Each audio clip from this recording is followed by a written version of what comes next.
Le député national Jackson Ahoussé est également des nôtres ce soir pour la situation de l'état des sièges. La prorogation, cette fois à l'Assemblée nationale, est passée avec beaucoup de douleurs. De plus en plus des élus ont boudé cette opération qui, pour les uns, porte des fruits et pour les autres, est en train d'handicaper l'administration de la province. On est avec lui sur ce plateau ce soir. Bonsoir, honorable. Bonsoir, messieurs les journalistes. Est-ce que vous pouvez nous expliquer brièvement, de manière administrative, votre démarche pour mettre fin à l'état des sièges?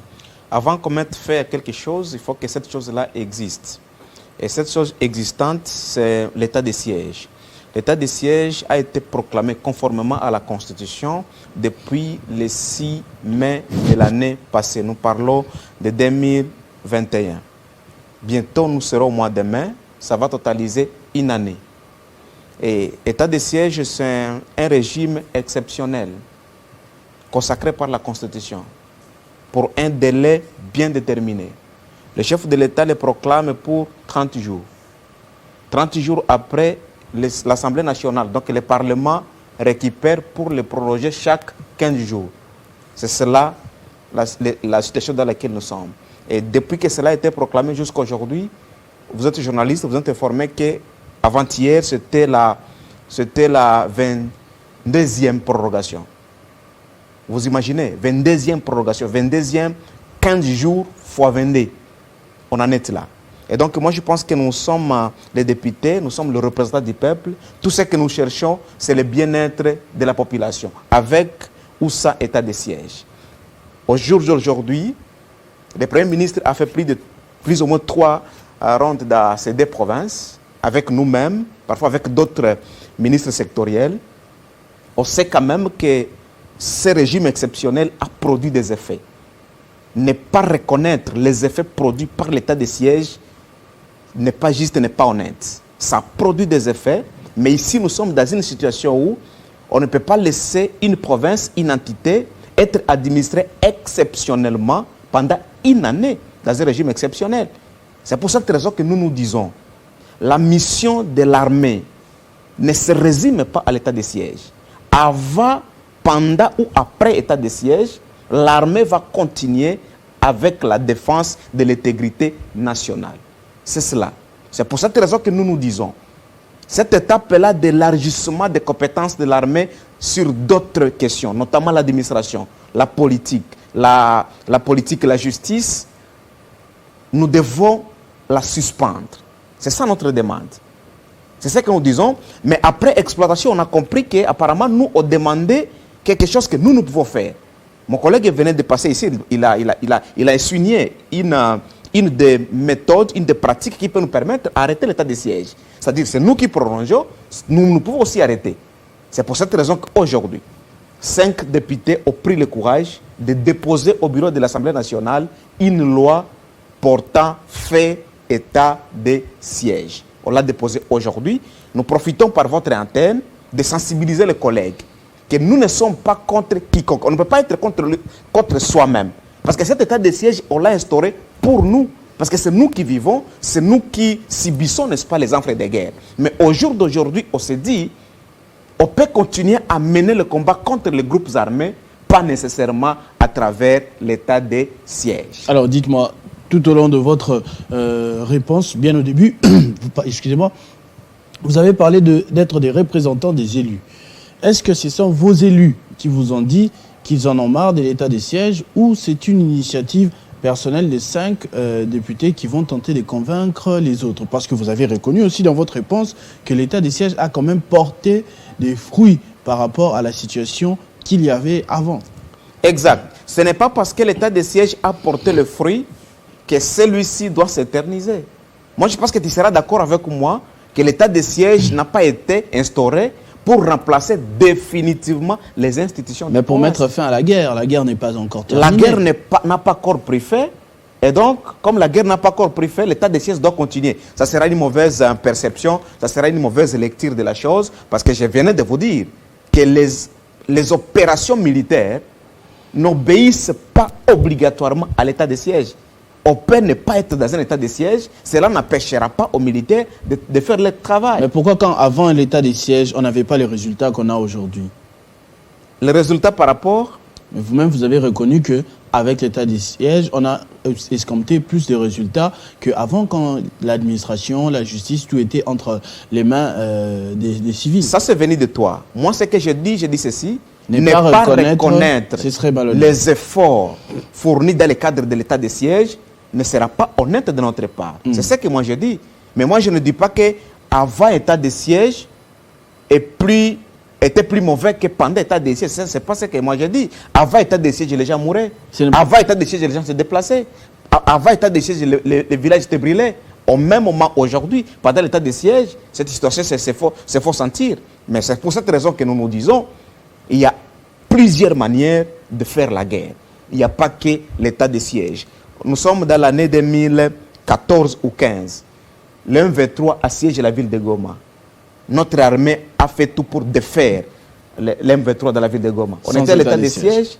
Non. Mais alors, pourquoi vous avez parlé de 22 prorogations depuis tout ce temps? Ça va faire une année. Pourquoi vous avez passé tout ce temps à voter pour, en tout cas en majorité, pour que cette situation continue? Parce que même s'il y a eu un peu de remous au niveau de l'Assemblée nationale, au Sénat, je crois que ça a été voté quasiment à l'unanimité encore. Nous ne saurons pas parler sur nos collègues du Sénat. Ce n'est pas aujourd'hui seulement que nous, on a commencé à faire la demande de commettre fait l'état de siège. Vous êtes un journaliste, vous savez que dans des mois passés, dans des sessions passées, nous ne sommes pas allés d'ailleurs à vacances parlementaires à cause de l'état de siège. Si vous allez vous souvenir, dans cette période-là, on réclamait toujours qu'on en mette fait. Maintenant, Donc ceux qui réclament sont encore minoritaires.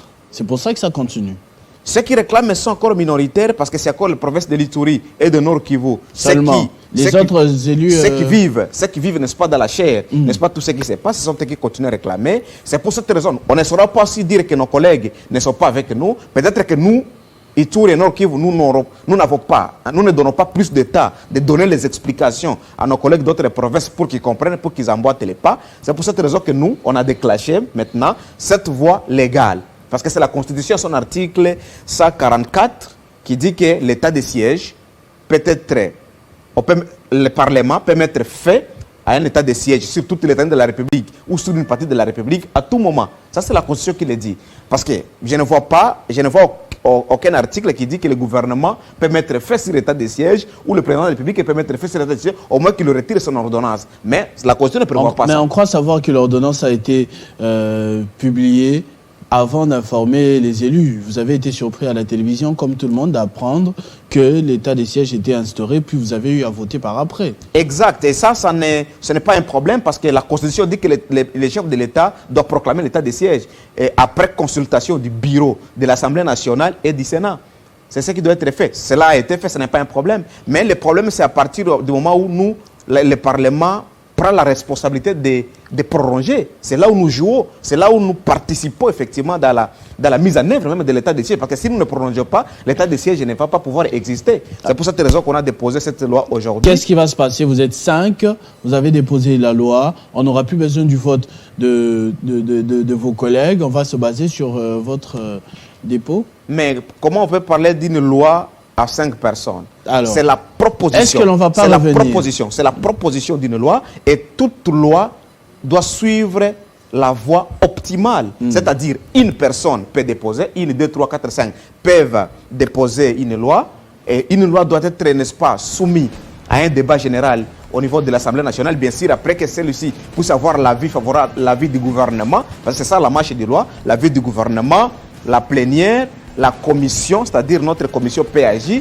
Donc, toutes les lois doivent suivre les schémas normaux. Alors, est-ce que l'on ne se retrouvera pas encore dans une situation comme les élus du Nord Kivu et de l'Ituri votent pour la fin de cette situation et les autres, majoritaires plus que vous, s'opposent et bloquent votre démarche? La démocratie, c'est aussi ça. La démocratie, ce n'est pas tout gagner. La démocratie, c'est aussi la loi de la majorité, comme on dit, la dictature de la majorité. On n'en est pas encore là, on ne saura pas les prédire. Je vous avais dit ici, nous on ne saura pas dire que les autres collègues ne sont pas avec nous. C'est trop tôt de le dire. Peut-être que nous, on n'a pas le temps, on n'a pas encore eu le temps d'expliquer, d'expliquer aux collègues les bien fondés de notre démarche. C'est un peu ça. Mais je pense que dans les débats, dans les cadres, parce que les débats autour de l'état des sièges ne se font que dans les besoins de demande de la prorogation. Mais si nous voulons qu'un autre débat s'organise, un débat de la levée de l'état de siège dans le cadre de la discussion autour d'une loi. Là, nous aurons suffisamment l'état parce que la prorogation est demandée par le gouvernement. Vous allez comprendre que la marge de manœuvre pour les débats nous est parfois très limitée. Mais alors, ici, si nous pouvons débattre sur une loi, moi je pense que nous aurons suffisamment l'état. Je vais vous laisser la caméra pendant 1 minute. Vous avez 1 minute, on n'a plus le temps, mais je vous donne exclusivement 1 minute.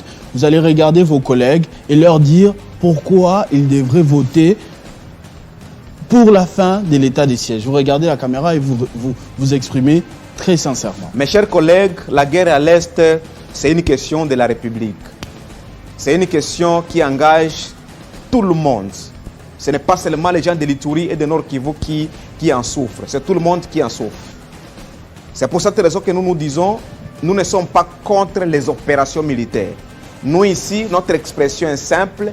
Nous voulons franchement que l'administration, parce qu'il n'y a pas que la sécurité, il y a aussi d'autres secteurs de la vie qui méritent d'avoir des réponses. C'est pour cette raison que nous vous proposons, nous vous demandons de voter le moment venu, on n'en est pas encore là, mais de voter le moment venu pour la levée de l'état de siège, de manière que les militaires soient concentrés exclusivement sur les opérations militaires dans des territoires qui sont encore sous menace permanente, n'est-ce pas? Avec aujourd'hui, nous avons des acquis, avec aujourd'hui la politique de la mutualisation des forces que nous avons avec nos voisins. Moi, je pense que si on concentrait les militaires exclusivement sur les opérations militaires, les débarrassant de la politique, les débarrassant, n'est-ce pas, des issues administratives, les mettre sur leur mission légalienne qui est la défense de l'intégrité nationale, moi, je pense que nos militaires sont capables de vaincre cette guerre-là et tous, nous allons sortir victorieux de ce qui se passe à l'Est. Monsieur le député national Jackson Ahoussé, merci d'avoir répondu à notre invitation et d'avoir évoqué ce sujet qui fait actuellement débat au niveau de l'Assemblée nationale. Moi aussi, je vous remercie au nom de mes collègues, au nom de tous les parlementaires. À tous et à toutes également, merci de votre attention soutenue pour ce numéro de Kinshasa direct sur Télé 50. On espère que vous avez eu des réponses à des questions que vous vous êtes posées concernant l'actualité en République démocratique du Congo ces derniers jours. Nous nous retrouverons très prochainement avec le même plaisir. En attendant, vivez heureux, vivez 100 ans, mesdames et messieurs.